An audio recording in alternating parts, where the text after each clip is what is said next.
This is Tim and Sarah. They want to buy a home. They have managed to save some money for a down payment. They have pretty good credit, and they are watching interest rates very carefully. I could plug some numbers into an Excel spreadsheet, said Tim.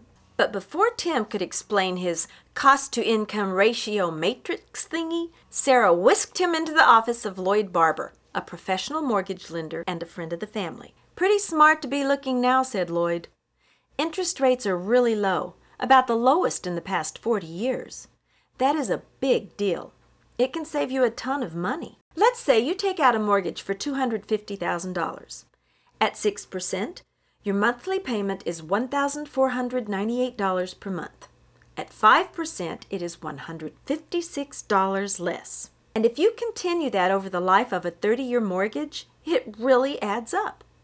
Let's see.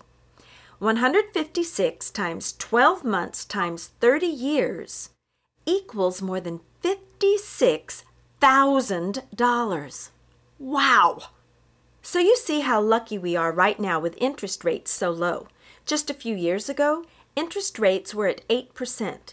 In the 80s, they were between 10 and 16%. They settled down in the 90s at around 10%. Will they go any lower? Asked Sarah, hopefully. I don't think it's likely. I would recommend locking in on a rate as soon as possible. Remember, there are 3 variables in a mortgage that affect your payments and the cost of the loan.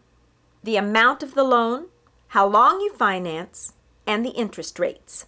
Rates with an S, said Sarah. Well, yes, you could explore an adjustable rate mortgage that changes as rates change. Some of these are loaded with options like minimum payments, interest-only payments, and such. But rates are so low right now, I would recommend a fixed rate. I can work with you today to get pre-qualified for a loan, and when you find that perfect home, you'll be ready. And remember this website.